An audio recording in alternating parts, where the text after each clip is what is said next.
All right, we're going to continue now with 11.4.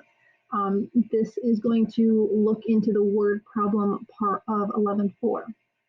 Okay, so let's review. We just talked about our equation is y equals a, and then in parentheses either 1 plus or 1 minus your r to the power of x.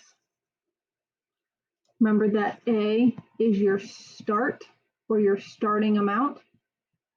R is your rate that you need to convert to a decimal. Okay, remember that it is plus for growth and minus for decay.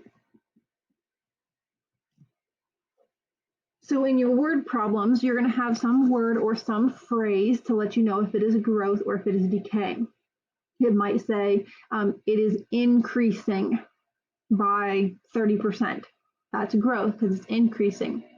It might say it is decreasing by 47%, and that is decay. It might say it is growing or it is decaying. So those type of words are words you're going to be looking for in your problems.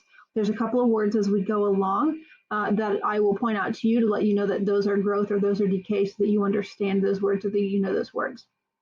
As you're working, since these are word problems, you should be taking notes, remember.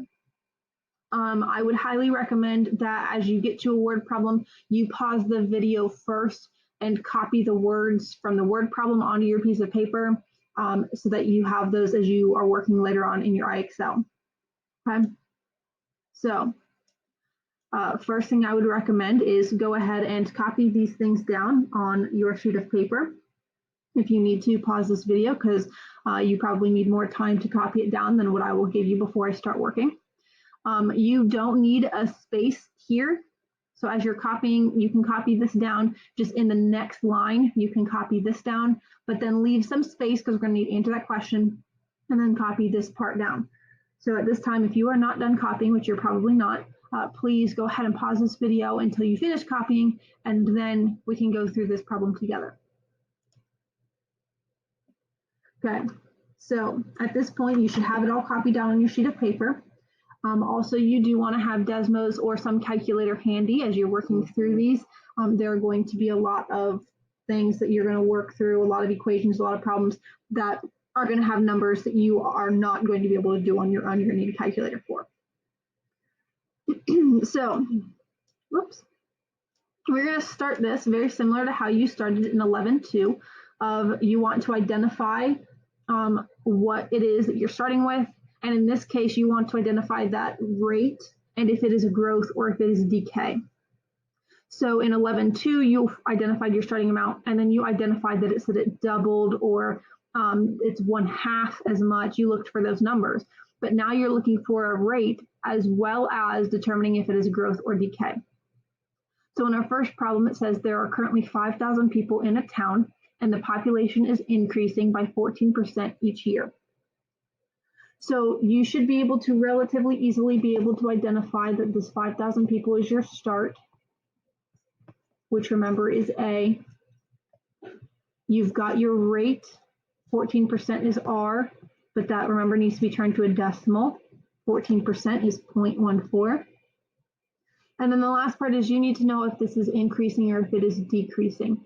So if we read back through this, it says that there are currently 5,000 people in a town, and the population is, and it tells you right here, increasing. This lets you know that it is growth. So when it says to write an equation to model this situation,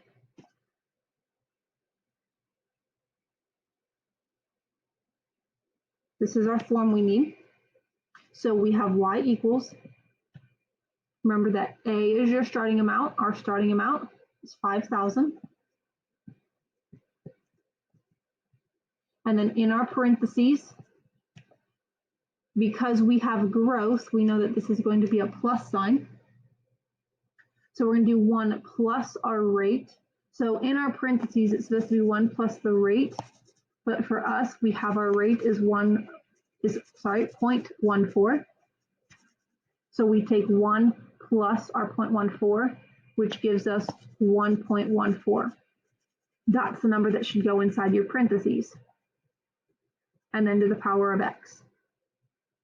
So make sure you get this number simplified. Don't leave it as 1.1 plus 0.14. You need to add those together to get 1.14. Now you can answer this question that says, how many people will there be in 10 years? And it does tell you to round to the nearest whole. If it doesn't tell you specifically what to round to, make sure you're just being aware of what it is you're talking about. We're talking about people in this problem. So when you get an answer that has a decimal, which a lot of times you will, if a decimal doesn't make sense to your problem, you shouldn't have a decimal. So people is whole numbers. So in order to do that, this is after 10 years. So y equals, because remember y is our future amount, 5,000 times 1.14, and x is the number of times or the number of years or whatever it is, which is 10. So here's where you're going to need your calculator. You're going to need Desmos.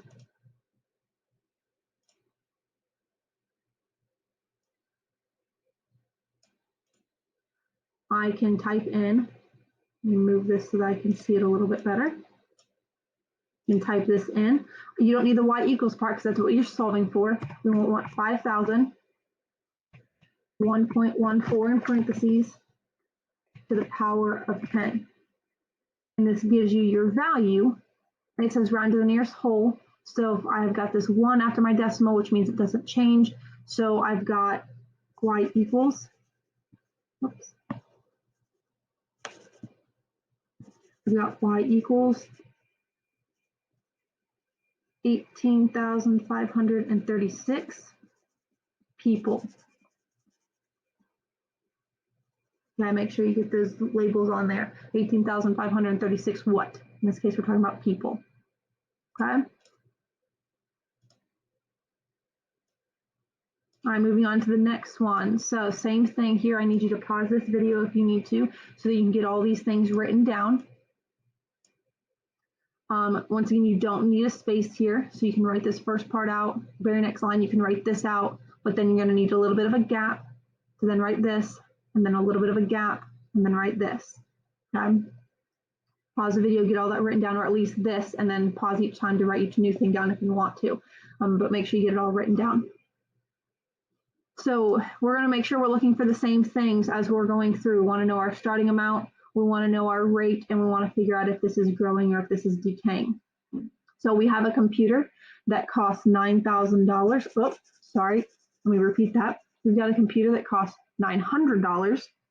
It depreciates over time by 5.5% each year. So we know our starting amount. A, we are starting with $900, and we know our rate is 5.5, but we need to turn that to our decimal. Remember, you need to move the decimal 2 places to the left. So that is 0.055. Move this decimal 2 places to the left. Then we need to figure out if it is growth or decay. We have this word depreciates. Depreciates. Think about what that might mean. It is depreciating. Kind of sounds like it is decreasing. So that is our decay,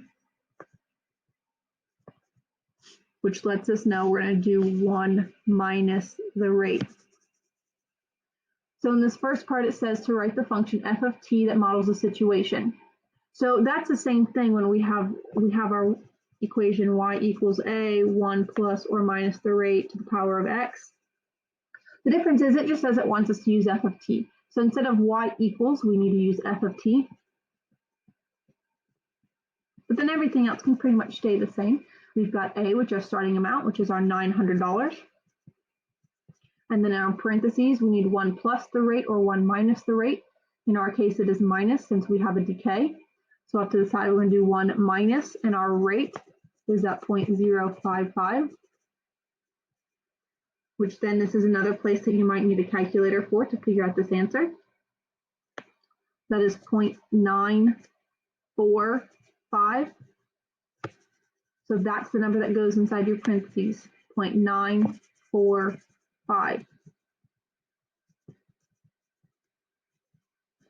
And then we have to the power of x, but right here I have a t, so this needs to match and have a t.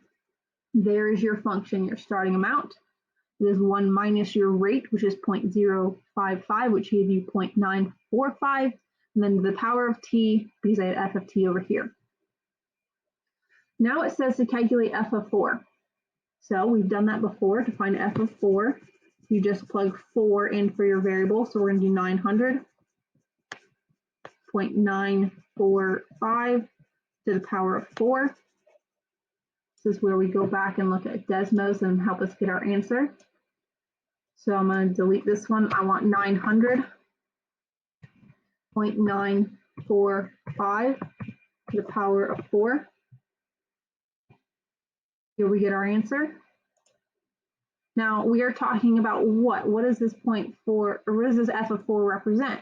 This is how much our computer costs, which decimals are allowed, and how many decimal places do you have for money? You have 2. So we need that 717.74.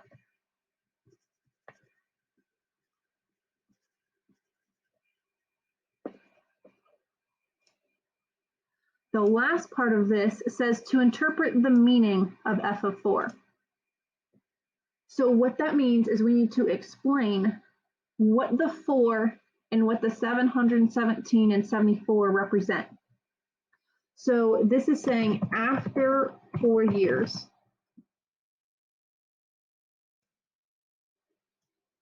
After 4 years, I know that because of this 4, the computer will cost $717.74. This is our interpretation. This is our interpreting this. After 4 years or in 4 years, this is how much the computer costs, is $717.74. Do not say every 4 years the computer decreases. That is not true. No, this is after 4 years, this is the cost of the computer. Okay? This is how much you would expect to sell it for, to get if you were to sell it.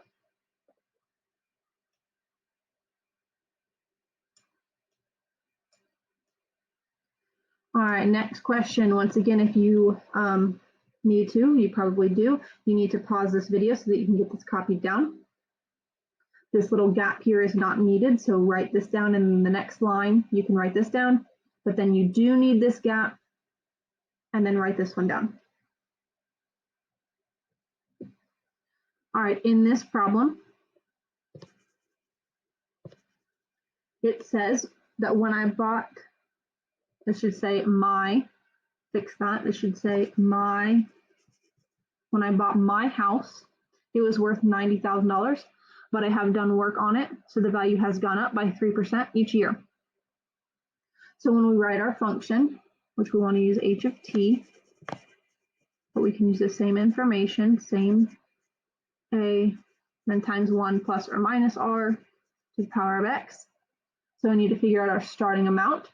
So our starting amount is our $90,000.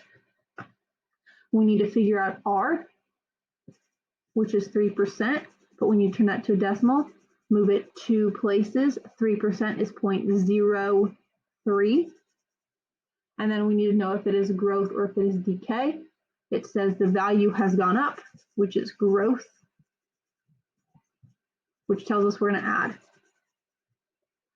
So when we write our function, we need to use h of t instead of y.